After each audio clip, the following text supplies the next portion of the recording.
Hello everyone and welcome back. We're back with the Firewood Academy series, and today we're going to be going over how to store firewood outdoors. So without further ado, let's get into today's video.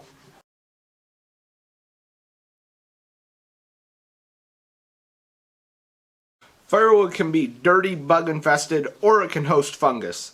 Because of this, you may not want to store firewood in your home and instead want to store it outdoors.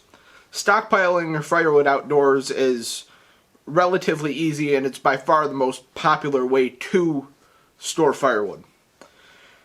It only requires a knowledge of the best conditions and locations for storage, and when stockpiling your wood, you can make use of stacking techniques like stacking wood between walls or posts. Once your firewood is safely stored, some knowledge of altered wood, particularly what's safe to burn and what's not, will ensure you have a safe, cozy fire in your future.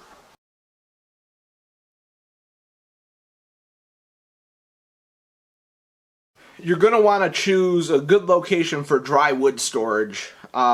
You'll likely want to store your wood close to where you're burning it for the sake of convenience, and a covered shed, covered porch, a storage shed, the side of your house under the eaves, in a barn, or even a lean-to are all excellent spots. And if the location you've chosen for your firewood is somewhat distant from where you'll be burning, you may want to use a wheelbarrow or wood carrier to help you transport it, unless of course you have a tractor with a loader bucket. This is probably the easiest way to move firewood. Your wood does not have to be completely protected from the elements, because exposure to wind and sunlight will increase drying times. You're going to want to prevent your wood from getting wet again, although a little bit of rain may help your wood dry faster, but wood that's already dry and seasoned can be protected with a tarp. Only cover the top 1/4 of your wood with a tarp to maintain good airflow and prevent decay. Keep your firewood off the ground. Being in direct contact with dirt will cause your firewood to decay more quickly than it would otherwise. Dirt is the natural environment of many kinds of wood-eating bacteria, of fungus and bugs, and to prevent decay, you're going to want to lay a tarp or a similar waterproof or weatherproof covering between your wood and the dirt beneath it. You could place 2x4s underneath your wood to keep it off the ground, which is probably the cheapest way and most durable way, or you could layer clean gravel between the wood and the dirt as well. And of course, you want to check your local regulations, because some communities or regions may have special regulations for firewood storage. And you can easily find this information out by inquiring with your local fire department as to whether or not your storage location is in line with local code.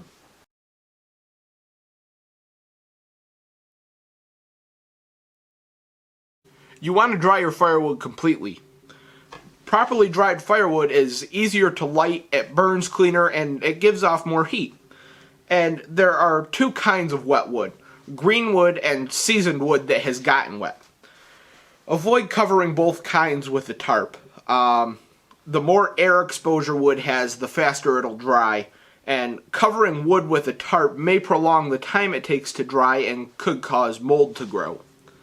If wood is green, it means that it's been cut recently and it still has green sap in it. Green wood can take several months to a year to dry, and for the best and quickest results, cut the wood and store it where it will be protected from the moisture.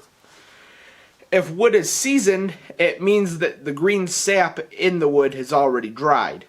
If seasoned wood has gotten wet again, simply stack it in a place protected from moisture until it can dry again. You might want to check the dryness or moisture content of your firewood. For green wood, you should wait a few months before testing the wood, but wood that's already seasoned may dry out in a few days to a week, depending on the conditions. Check the dryness of your wood with a firewood moisture meter, or just by knocking two pieces of wood together. I don't have two pieces of dry firewood on me handy.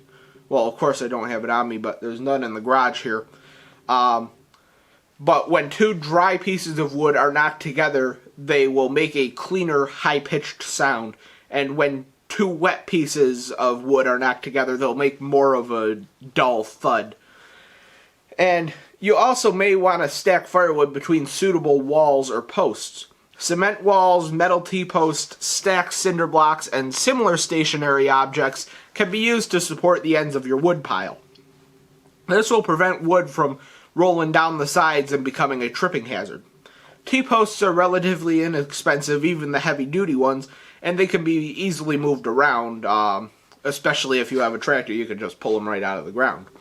Should you need to relocate your wood pile, they can be bought at your local hardware store. I'm not sure if Walmart sells them, but I know Lowe's and Home Depot both do, and Tractor Supply does as well.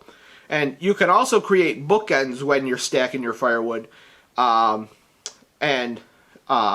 this will create a stable barrier on either end of your wood pile just by alternating a crosswise pattern of stacked logs. Lay your first row of logs normally with front to back orientation with regards to the wood pile, and you're going to do this on 2x4s or a tarp, and then you lay the logs crosswise, and they'll occupy the entire front to back length of the logs on both ends.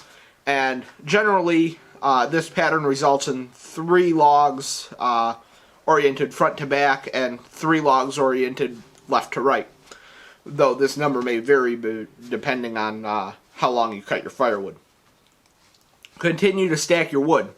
The wood between your crosswise alternating stacks at both ends of the wood pile should be oriented front to back.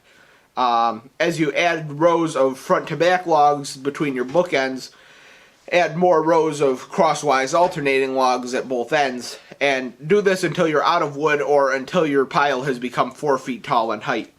At this point, start a new pile. If you do not stack in face cords, which are whatever length you cut your firewood to, and then 8 feet long and 4 feet tall, then stack your piles 8 feet wide and 4 feet tall and 4 feet deep, because most lengths that firewood gets cut to will go into 48. 16, 12, 24. 24 is a little long. 16 and 12 are the most common. Boiler wood, if you're burning wood in an outdoor wood burner, then 24-inch logs will probably fit. But 8x4x4 is a full cord of wood. And you're also going to want to avoid piling the wood too high. If you're using posts or crosswise stacked bookends to keep your firewood in place, avoid stacking the pile over 4 feet high like I just discussed, because this will cause the wood to become unstable and it could result in it falling, and doing harm or damage to your belongings. And in some cases, like a specially designed woodshed, you may be able to pile the wood higher than 4 feet safely. However, if your wood pile is freestanding or it's only supported at the ends, you're not going to want to exceed 4 feet in height.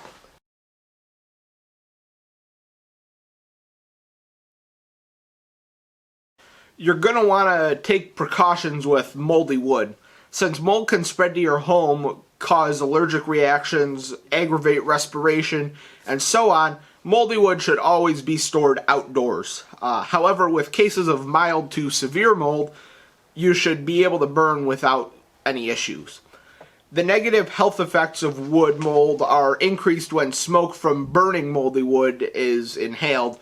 If you, a friend, or a family member is sensitive to mold, allergic to it, or has asthma, you should avoid burning moldy firewood. A wood-burning stove will limit inhalation, but cooking fires, campfires, or open hearth fires may cause aggravated respiration, asthma attacks, and so on. You're going to want to protect it against insect infestation, and while splitting wood, you may have noticed colonies of insects, either dead or alive, or dormant inside the wood. And this wood burns just fine, but it's best to burn it outdoors, because bringing infested wood into your home is obviously it could cause the infestation to spread. You should also separate infested wood from non-infested wood. This way the insects will not spread to the good wood. At my grandparents' house, what we do, they have town brush pickup. The town turns all the wood they collect into mulch. They have a big wood chipper and they grind it all up and they mix it with compost because they do leaf pickup as well. And what we do, we just give them our infested wood. We throw it in the back of the gate or dump it out by the road. They come by once a month with this nice crane. I'll try to get out there one day in January if the crane's there picking up wood. But, yeah. And you're going to want to avoid burning treated wood to prevent injury and harm. Many kinds of wood are used in construction, and they're treated with chemicals to prolong its life and integrity. And when burned, this wood can release a deadly smoke that could cause permanent harm or death. While treated wood can be used in many different construction projects, the most common areas you'll find treated wood are decks, railings, trims, and so on. And treated wood generally has a greenish tinge to it, and this color may fade or change over time. And when in doubt, if you're not sure whether or not it's treated, throw it away or use it in a building project.